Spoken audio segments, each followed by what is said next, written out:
The rain hammered against the windows of Le Bernardin, one of Manhattan's most exclusive restaurants. As Grace Mitchell checked her phone for the 10th time in 2 minutes, her blind date was supposed to meet her at table 12, but the hostess had been so insistent about table 7 that Grace hadn't wanted to make a scene. Now sitting alone in her best black dress, the one she'd saved 3 months to afford, she wondered if she'd made a terrible mistake. The man across from her hadn't looked up from his menu yet. He'd arrived precisely at 8, sliding into the chair with the kind of confidence that came from never having to question whether you belonged somewhere. His charcoal suit probably cost more than her monthly rent, and the watch on his wrist definitely did. Grace studied him over her own menu, noting the sharp line of his jaw, the way his dark hair fell perfectly despite the weather outside. "The wine list seems excessive tonight," he said suddenly, his voice deep and smooth like aged whiskey. When he finally raised his eyes to meet hers, Grace felt her breath catch. They were the color of storm clouds, gray with hints of blue, and they held an intensity that made her forget she was sitting at the wrong table entirely. "I wouldn't know," Grace admitted, setting down her menu with hands that trembled slightly. "I usually just ask for the house red." A smile tugged at the corner of his mouth. "Honest, I like that. Most people pretend to know about wine when they don't." He closed his menu decisively. "I'm Marcus, by the way. Marcus Sterling." The name hit her like a physical force. Marcus Sterling, the Marcus Sterling, whose face graced the cover of Forbes just last month. The youngest billionaire in New York's real estate market. The man who'd turned his family's struggling property management company into an empire worth billions. And she was sitting at his table by mistake. "I should go," Grace said quickly, already reaching for her purse. "There's been a misunderstanding. I'm supposed to be at table 12. My friend Jennifer set me up on a blind date, and I—" "Don't." The single word wasn't harsh, but it carried enough authority to stop her mid-motion. Marcus leaned forward, those storm-gray eyes never leaving her face. "Stay. But your actual date can find another table." He signaled the waiter with a casual gesture that spoke of years of being instantly obeyed. "Unless you're particularly eager to meet this blind date of yours." Grace thought about the profile Jennifer had shown her. Brian something or other, an accountant who collected stamps and lived with his mother. She'd agreed to the date mostly to get Jennifer to stop trying to set her up with every single man in Manhattan. "Not particularly," she admitted, settling back into her chair. Marcus's smile widened, transforming his face from merely handsome to devastating. "Good. Then have dinner with me instead. Tell me your name, since fate apparently decided we should meet." "Grace. Grace Mitchell." She watched him carefully, waiting for the moment he'd realize she didn't belong in his world. "I teach 3rd grade at PS 158 in Brooklyn. A teacher." He nodded approvingly. "That explains the patience. You've been sitting here for 15 minutes without once checking your phone or looking annoyed. That's rare these days." Had he been watching her? The thought should have been creepy, but instead, it sent a warm flutter through her stomach. "You were late," she pointed out. "I was exactly on time. You were early." He paused as the waiter approached. "We'll have the tasting menu and bring us a bottle of the 2015 Chassagne Montrachet." Grace's eyes widened. She'd glimpsed the price of the tasting menu. It was more than she made in a week. "I can't—" "You're my guest," Marcus interrupted smoothly. "And before you argue, consider that you're doing me a favor. You're saving me from what would have undoubtedly been another tedious evening with someone who only sees my bank account." "How do you know I'm not like that?" "Because you tried to leave the moment you realized who I was." The waiter poured their wine, and Grace took a sip, trying not to react to how impossibly good it was. Everything about this felt surreal, like she'd stepped through a looking glass into someone else's life. "So, Grace Mitchell from Brooklyn," Marcus said, settling back in his chair with the kind of casual elegance that made everything look effortless. "Tell me why a teacher is having blind dates on a Thursday night in the most overpriced restaurant in Manhattan." She laughed, surprising herself with how natural it felt. "My friend Jennifer is convinced that I'm going to die alone surrounded by cat hair and unmarked homework. She means well, but her matchmaking skills are questionable at best. And yet here you are." "Here I am," Grace agreed, then felt bold enough to add, "but you haven't explained why Marcus Sterling needs blind dates. I would think you'd have women lined up around the block." His expression darkened slightly, just a shadow passing over his features. The women who line up for me aren't interested in Marcus. They're interested in sterling enterprises, in the penthouse, the private jet, the idea of what being with me represents. Do you know how exhausting it is to be seen as a portfolio rather than a person? There was something raw in his voice, a vulnerability that he probably didn't show often. Grace found herself leaning forward, genuinely curious about the man behind the Forbes headlines. So you go on blind dates hoping to find someone who doesn't know who you are? Something like that. Although clearly the universe has other plans tonight. He raised his glass to her, to sitting at the wrong table. Grace clinked her glass against his, feeling like she was standing on the edge of a cliff, about to jump into something that would change everything. 2 unexpected dinners. The first course arrived, something delicate and beautiful that Grace couldn't identify but tasted like heaven. Marcus watched her reaction with obvious pleasure. "You have the most expressive face," he said. "I can see every thought as it crosses your mind." "That must be boring for you." "On the contrary, it's refreshing. Do you know how many people I deal with daily who've perfected the art of showing nothing? Your honesty is captivating." Grace felt heat rise to her cheeks. "You barely know me. Then let me." The intensity was back in his eyes. "Unless Brian the accountant is waiting desperately at table 12? She glanced over to table 12, where a man sat alone, checking his watch repeatedly. He looked exactly like his photo, pleasant enough, utterly forgettable. As she watched, he pulled out his phone and started playing what looked like a game. "I think Brian will survive," she said, turning back to Marcus. "Good." Marcus reached across the table, his fingers barely brushing hers where they rested on the white tablecloth. The touch was electric, sending sparks up her arm. "Because I have no intention of letting you leave until I know everything about you. Everything might take more than one dinner. Then we'll have to have more than one dinner." The way he said it, like it was already decided, should have annoyed her. Grace was independent, had been since she was 16 and her parents died in a car accident, leaving her to navigate the world alone. She didn't like men who assumed things, who thought money meant they could orchestrate everyone else's life. But something about Marcus felt different. It wasn't arrogance driving him, it was interest, genuine and intense, like she was a puzzle he desperately wanted to solve.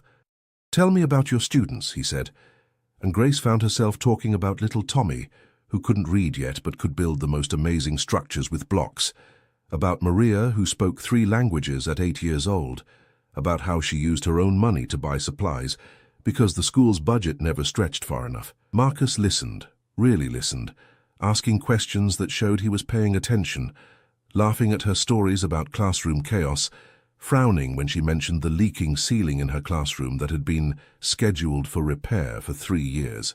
By the time the main course arrived, Grace had almost forgotten she was dining with one of New York's most powerful men. He was just Marcus, who had a dry sense of humor and strong opinions about modern architecture, who'd gotten his MBA at night while working construction during the day to save his family's failing business.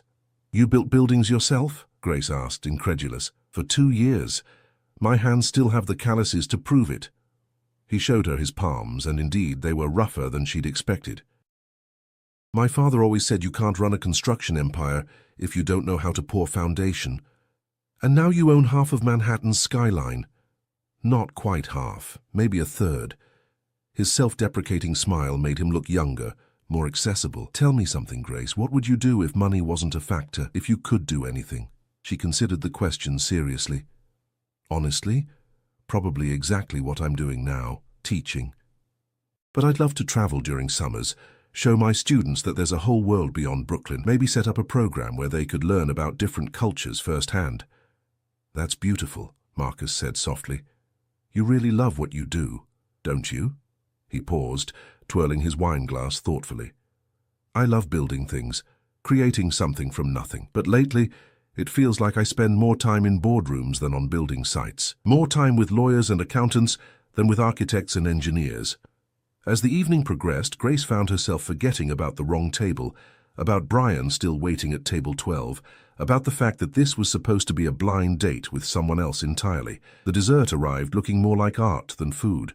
Delicate spirals of chocolate with gold leaf and fresh berries arranged in a pattern that seemed almost too beautiful to disturb. Grace watched Marcus take the first bite, noting how his eyes closed briefly in appreciation. It was such a human gesture, so different from the controlled businessman facade he'd worn at the beginning of dinner. "My mother would have loved this," he said unexpectedly, then seemed surprised by his own words. "Would have?" Grace asked gently. "She passed away 5 years ago. Cancer." Marcus set down his spoon, his fingers drumming a quiet rhythm on the table. "She was the only person who never cared about the money, even when we had nothing. Even when my father was drinking away what little we had, she always said we were rich in what mattered." "She sounds wonderful." "She was. She would have liked you." He met her eyes again. She was a teacher too, actually. High school English. Used to say that teaching was the only profession where you could change the world one mind at a time. Grace felt her heart constrict. This wasn't what she'd expected from tonight. Not from the wrong table, not from a billionaire, not from what should have been a disastrous mix-up. "Is that why you asked me to stay? Because I reminded you of her?" "No." Marcus leaned forward, his voice dropping to something more intimate. "I asked you to stay because when you walked in, soaking wet from the rain, looking like you'd rather be anywhere else but here, you were the first real thing I'd seen in months. Then you smiled at the hostess, genuinely smiled, not that fake thing people do when they want something, and thanked her 3 times for showing you to the table. Who does that anymore? Someone raised by grandparents who believed manners cost nothing but meant everything," Grace replied. "Tell me about them." So she did.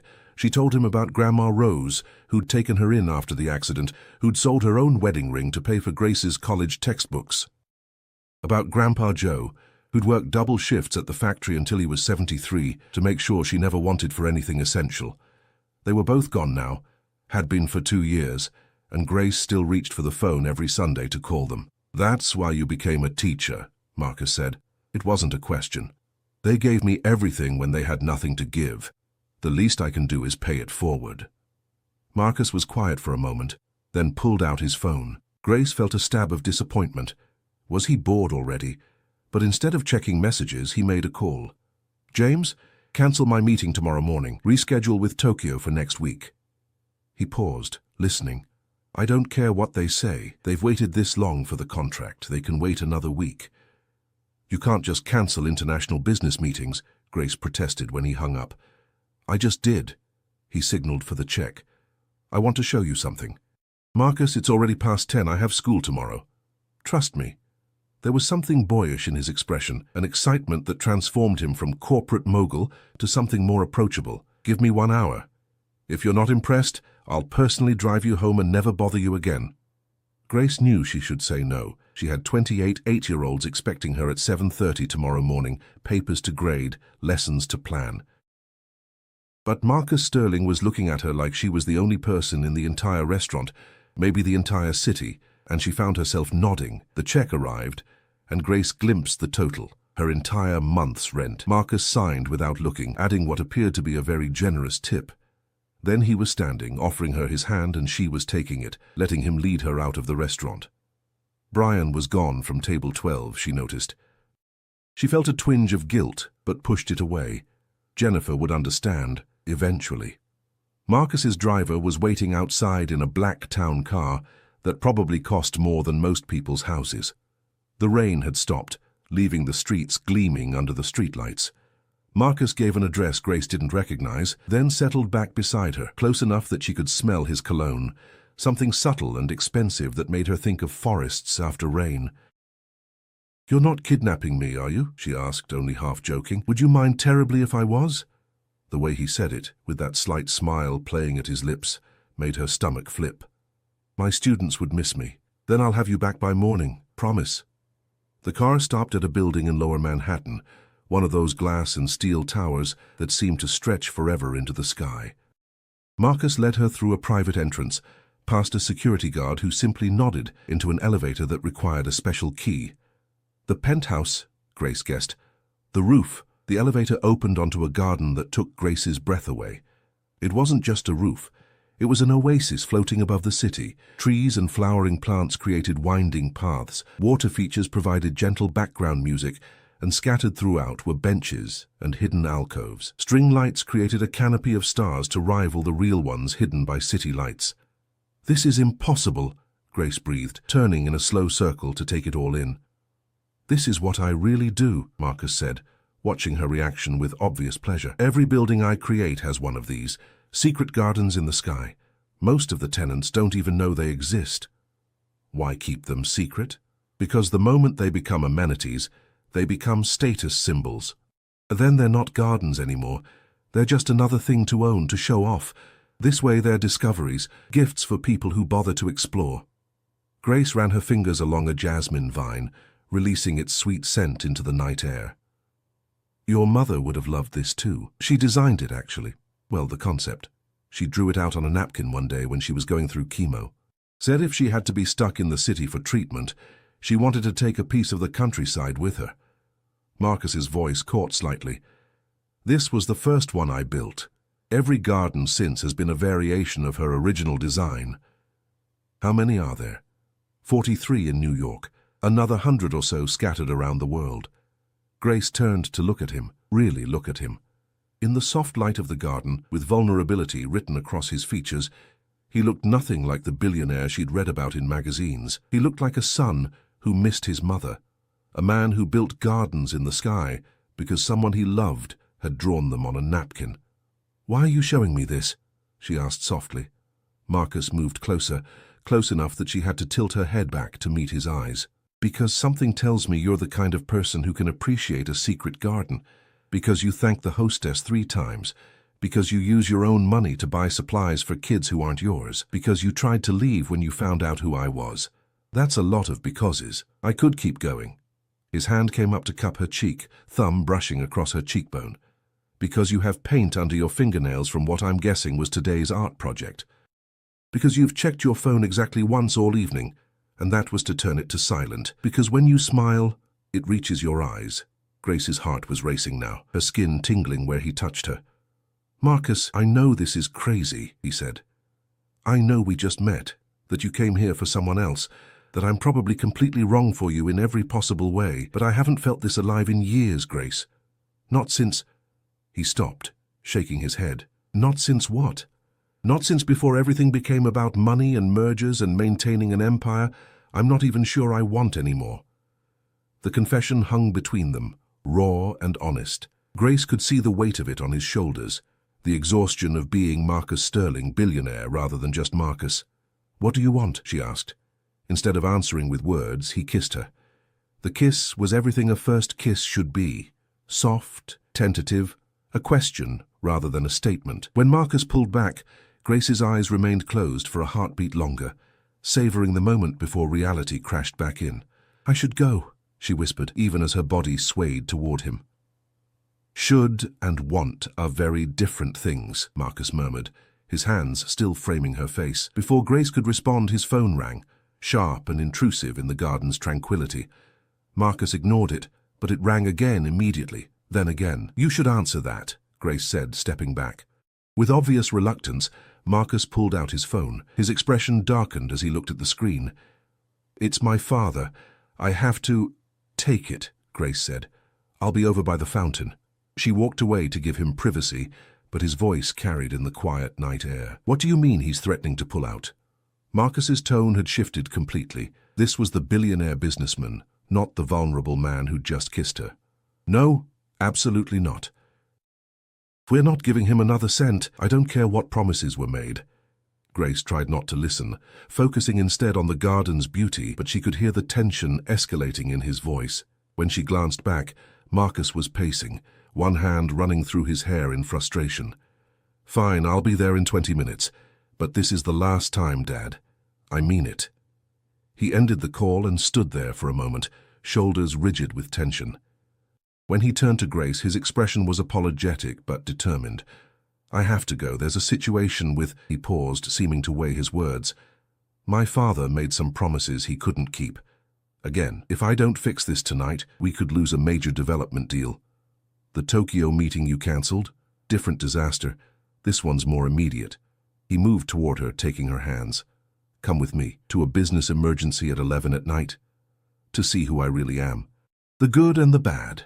His grey eyes were intense. "Most people only want to see the success, the polished version. But if this, whatever this is between us, has any chance of being real, you should see all of it." Grace knew she should say no. She had to be up in 6 hours. But something in his expression, a vulnerability mixed with determination, made her nod. The ride to the Sterling Enterprises building was tense. Marcus made 3 phone calls, each more heated than the last. Grace watched the city blur past, wondering what she'd gotten herself into. This wasn't her world. These midnight emergencies, these multi-million-dollar disasters. The building's lobby was all marble and glass, empty except for security guards who nodded respectfully as Marcus strode past. The executive elevator shot them up to the 40th floor, opening onto a reception area that screamed money and power. Voices were coming from a conference room, angry voices. Marcus squeezed Grace's hand. "You can wait here if you prefer. I'll come with you," she heard herself say. The conference room was chaos. Papers covered the massive table. 5 men in expensive suits were arguing, and at the center of it all stood an older version of Marcus. Same sharp features, same grey eyes, but with silver hair and lines carved by years of hard living. "Finally," Marcus's father said, slurring slightly. "The golden boy arrives to save the day." Grace could smell the whiskey from across the room. Marcus's jaw tightened, but his voice remained level. "Gentlemen, if you could give me 5 minutes with my father." The suits filed out, shooting curious glances at Grace. When they were alone, Marcus's father collapsed into a chair. "Don't start, Marcus. I know what you're going to say. Do you?" "Because I'm running out of ways to say it, Dad. You promised Yamamoto exclusive rights to the waterfront development. Rights we'd already sold to the Brennan Group. A misunderstanding." "A lie," Marcus corrected sharply. "You were drunk at the country club trying to impress your golf buddies, and you made promises with my company's reputation." His father's eyes flashed dangerously. "Your company? Boy, I built Sterling Enterprises from nothing, and then you nearly destroyed it." Marcus's voice was quiet but devastating. "You drank away our contracts, gambled away our credit, and if Mom hadn't begged me to come back from college to fix it, we'd have lost everything. Your mother never understood business." "My mother understood that business means nothing if you lose your integrity in the process." The older Sterling noticed Grace then, his bloodshot eyes narrowing. "And who's this? Another gold digger looking for a piece of the Sterling fortune?" "Careful," Marcus warned, his voice dropping to something dangerous. "Actually, I'm a teacher," Grace said, stepping forward. She dealt with enough difficult parents to know that sometimes direct was best. "And I was just leaving." "No," Marcus said quickly, "you're not going anywhere." "A teacher?" His father laughed, ugly and mocking. "That's rich. What's the angle, sweetheart? Pretending you don't care about money? That act might work on my son, but—" "Enough." Marcus moved between Grace and his father. "Grace, would you mind waiting outside? This won't take long." She nodded, grateful to escape the toxic atmosphere. But as she reached the door, she heard Marcus's father say something that made her freeze. "She's nothing like Victoria, you know. At least Victoria came from the right family, understood this world." "Victoria understood money," Marcus replied coldly, "which is why she's currently married to that pharmaceutical heir in Boston. At least she was honest about what she wanted. This one, playing the innocent teacher." Grace didn't hear Marcus's response because she was already in the hallway, her cheeks burning. Victoria, of course there was a Victoria. There was always a Victoria in stories like this. The ex who fit perfectly into his world, who understood midnight business emergencies and hostile fathers. She found the ladies' room and splashed cold water on her face. What was she doing here? This morning, her biggest worry had been whether she had enough construction paper for Friday's art project. Now she was standing in a building worth more than some small countries, watching a man she'd known for 3 hours fight with his alcoholic father over million-dollar deals. Her phone buzzed. Jennifer, texting frantically. "Brian says you never showed. What happened?" Before she could respond, another text appeared. "Wait, someone just sent me a photo from La Bernardin. Is that you with Marcus Sterling?" Grace turned off her phone. She couldn't deal with Jennifer right now. When she returned to the conference room area, she could hear Marcus on the phone, his tone professional but firm. Through the glass doors, she could see his father slumped in a chair, looking defeated. "The Brennan contract stands," Marcus was saying, "but we'll offer Yamamoto the Harbor Point development instead. Same square footage, better location actually." "Yes, I'll personally fly to Tokyo tomorrow to smooth things over." So much for cancelling that meeting, Grace thought. Marcus ended the call and saw her through the glass. He came out immediately, leaving his father with one of the returned executives. "I'm sorry," he said immediately. "You shouldn't have had to see that. Is it always like this? Only when he drinks, which is more often than not lately." Marcus looked exhausted suddenly, the weight of carrying his father's failures visible in every line of his body. "I've tried interventions, rehab, everything. He was sober for 2 years after Mum died, but grief finds its own timeline," Grace finished softly. "My grandfather was the same way after my grandmother passed. The bottle became his best friend and worst enemy all at once." Marcus studied her face. "And yet you don't run screaming from my family dysfunction. Every family has its struggles. They just don't usually involve international business deals. Most families' struggles don't make the Wall Street Journal either." He paused, then added quietly, "The last woman I dated seriously, Victoria. She loved the drama of it, the midnight emergencies, the power plays, the constant chaos. She said it made her feel important, being part of something so big. And when the chaos ended, she created more.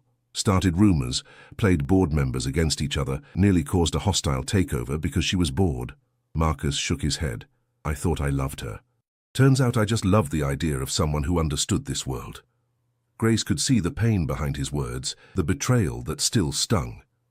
"So you started going on blind dates, hoping to find someone who didn't know your world at all. Except I found you at the wrong table instead." He moved closer, his hand finding hers. "Grace, I know tonight has been insane. I know you probably think, Mr. Sterling?" A security guard appeared. "Your father is requesting you back in the conference room." Marcus closed his eyes briefly. "Tell him I'll be there in a moment." When they were alone again, he turned to Grace with an expression of resignation mixed with hope. "I have to handle this. It'll probably take another hour, maybe 2. I can have my driver take you home," or he hesitated. "Or you could wait. Let me make this right. Let me show you that it's not always like this." Grace thought about her empty apartment, about the papers she should be grading, about the sensible life she'd built that definitely didn't include billionaires with complicated fathers and midnight business crises. Then she thought about that kiss in the garden, about the way Marcus had looked when he talked about his mother, about the secret gardens he built in the sky. "I'll wait," Grace said, and the relief that flooded Marcus's face made her decision worth it. He kissed her forehead gently. "There's a private lounge through those doors. Make yourself comfortable. This shouldn't take too long." The lounge was exactly what she'd expected. Leather furniture, a fully stocked bar, floor-to-ceiling windows overlooking the glittering city. What she hadn't expected was the woman already there, seated elegantly on the sofa with a glass of champagne. She was everything Grace wasn't. Tall, blonde, wearing a red dress that probably cost more than Grace's car. She looked up when Grace entered, and her perfectly painted lips curved into a smile that didn't reach her eyes. "You must be the teacher," she said, her voice like honey laced with poison.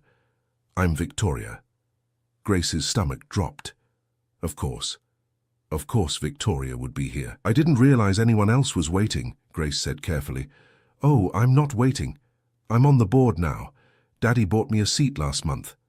Victoria stood, moving with predatory grace. "When I heard about Richard's latest disaster, I simply had to come offer my support. Marcus and I always handled his father best together." "How thoughtful of you," Victoria laughed, a tinkling sound that set Grace's teeth on edge. "Oh, you're delightful. So earnest, so genuine." Marcus always did have a weakness for strays. "Excuse me. Don't take it personally, darling. Marcus goes through these phases, his salvation complex, I call it. He finds someone who needs rescuing, throws himself into fixing their problems, and then gets bored once the challenge is gone."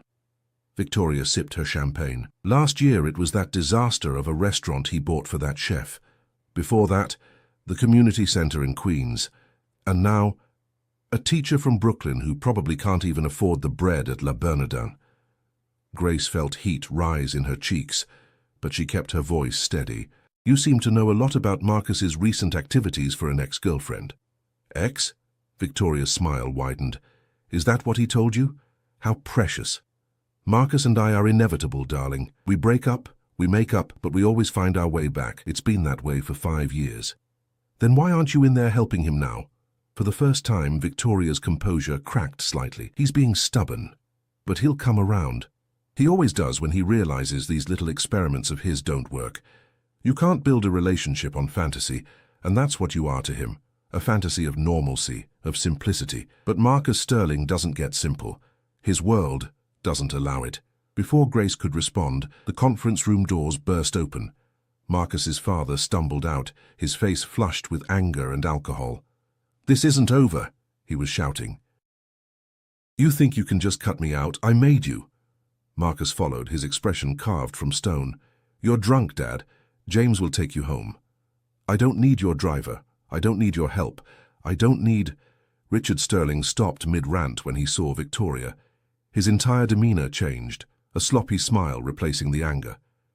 "Victoria, beautiful as ever. Maybe you can talk sense into my son." "Hello, Richard," Victoria purred, moving to kiss his cheek. "You're looking well." It was such an obvious lie that Grace almost laughed. Richard Sterling looked terrible, disheveled, unsteady, a shadow of what he must have once been. Marcus's eyes found Grace across the room, and something shifted in his expression. He moved past his father and Victoria without a word, going straight to her. "We're leaving," he said quietly. "Marcus, don't be rude," Victoria called out. "We were just getting to know each other, your new friend and I." "Actually," Grace said, finding her voice, "I was just leaving anyway. It's late and I have school tomorrow." "No," Marcus said firmly. Then, louder, addressing the room, "Victoria, what are you doing here?" "Board business, darling. Someone has to protect our interests when Richard makes these little mistakes." "Our interests?" Marcus's voice was dangerously quiet. "You have a 2% stake that your father bought. That doesn't make you family, Victoria, doesn't it?" She moved closer to him, her hand reaching for his arm. 5 years, Marcus. 5 years of history you can't just erase because you're having a midlife crisis. I'm 32, and acting like you're 20, chasing after teachers and building gardens. She shot a look at Grace. "Oh yes, I know about your little rooftop project. How much money have you wasted on those?" "They're not waste," Grace said suddenly, surprising everyone, including herself. "They're gifts. Anonymous gifts to the city, to people who need beauty in their lives but might never have access to it otherwise." Victoria laughed. "How wonderfully naive. Marcus, she's absolutely precious. Where did you find her?" "She found me," Marcus said, his eyes never leaving Grace's face. "And in 3 hours she's shown me more truth than you did in 5 years. The room went silent. Richard Sterling sank into a chair, suddenly looking every one of his 68 years. Victoria's perfect mask finally cracked completely, showing real emotion.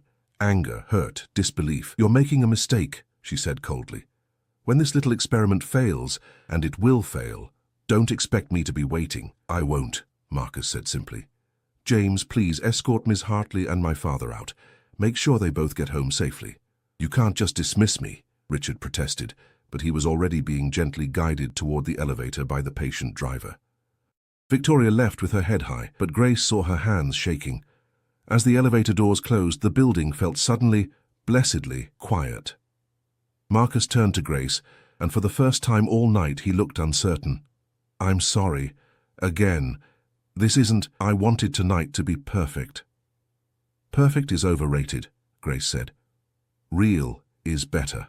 He moved toward her slowly, as if afraid she might run. "You're still here." "I'm still here," she confirmed, "though I'm not sure why." "I am."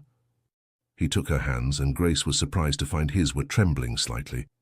"You're here because you're brave enough to see past the mess, because you understand that broken doesn't mean worthless. Is that what you think you are? Broken?" "Aren't I? My father's an alcoholic who sabotages our business every time he touches it. My ex-girlfriend has literally bought her way into my company to stay close. I haven't had a real relationship in 2 years because everyone wants Marcus Sterling the billionaire, not Marcus the man who just wants to build gardens and maybe occasionally have dinner with someone who thanks waitresses." Grace squeezed his hands. "You're not broken. You're human. There's a difference." "How are you real?" he asked wonderingly. "How did you walk into that restaurant tonight, sit at the wrong table, and somehow become the rightest thing in my life?" "Marcus, I know it's too fast. I know I'm probably scaring you with all this intensity, but Grace, I've spent 2 years feeling nothing. going through the motions, building an empire I inherited but never chose. Then you smiled at me over a menu you couldn't afford, and suddenly I remembered what it felt like to want something just for myself. Grace's heart was racing. Everything about this was insane. The speed, the intensity, the sheer impossibility of their worlds meshing. But standing there in that empty office, with the city sprawling beneath them, and Marcus Sterling looking at her like she was his salvation, she felt something she hadn't felt since her grandparents died. She felt like she belonged somewhere, with someone. "I have to be at school at 7:30, she said. Marcus blinked at the apparent non sequitur. "Okay? So if you're going to drive me home, we should probably leave now. It's already past midnight." Hope dawned in his eyes. "You'll let me drive you home? On one condition. Anything. No more surprises tonight. No more exes. No more family drama. No more midnight emergencies. Just drive me home, like a normal date would end." Marcus laughed, and it transformed his face completely. "Grace Mitchell, nothing about tonight has been normal." "No," she agreed, "but maybe that's okay. Maybe normal is overrated too." As they walked to the elevator, Marcus's hand found hers, natural as breathing. "Can I ask you something? After everything tonight, you think there's something off limits? Would you really have been happy with Brian from Table 12? Grace thought about it seriously. "Probably not. Jennifer means well, but she doesn't really see me. She sees a single teacher approaching 30 who should want a stable, boring accountant because that's what makes sense on paper." "And what do you want?" The elevator doors opened to the parking garage, where Marcus's personal car, a surprisingly modest Tesla, was waiting. "I want Sunday mornings that aren't rushed.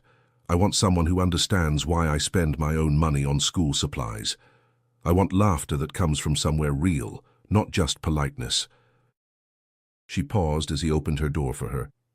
"I want someone who builds secret gardens just because his mother drew them on a napkin."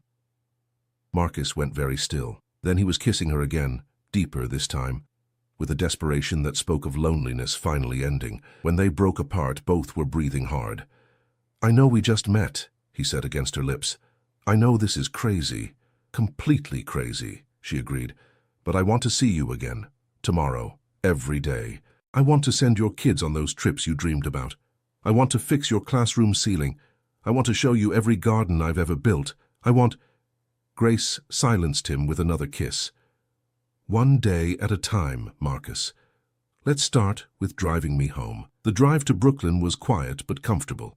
Marcus held her hand over the center console, thumb tracing patterns on her palm. When they reached her building, a converted brownstone that had seen better days, he didn't look appalled or surprised.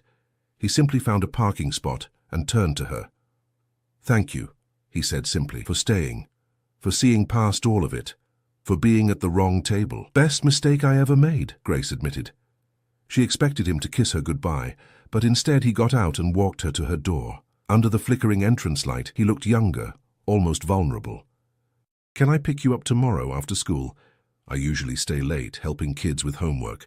Then I'll help too. I was pretty good at math once upon a time." The image of billionaire Marcus Sterling helping third graders with multiplication tables was so absurd and wonderful that Grace laughed out loud. "You're serious?" "Completely. I want to see your world, Grace, the real one, not just hear about it over expensive wine." She thought about what Victoria had said, about Marcus's salvation complex, about getting bored once the challenge was gone, but looking at him now, eager and sincere and slightly nervous, she decided to take the leap. 3:30, she said. PS 158 on Prospect Avenue. Bring snacks. The kids are always hungry." His smile was radiant. "It's a date." As Grace climbed the stairs to her apartment, she could hear his car still idling outside, as if he was reluctant to leave. She went to her window and looked down to see him standing by the Tesla, looking up at her building. When he saw her at the window, he waved, a simple, boyish gesture that made her heart skip. Tomorrow would bring complications. Jennifer would demand explanations. The tabloids would eventually notice. His father would create more problems. Victoria would scheme. The worlds of billionaire real estate and public education would collide in ways that would probably be messy and difficult. But tonight, Grace Mitchell had sat at the wrong table and found something unexpected and real. She'd seen past the money to the man who built secret gardens for his dead mother, who fought to save his father despite everything, who looked at her like she was magic in a world that had become mundane. Her phone buzzed with a text from an unknown number.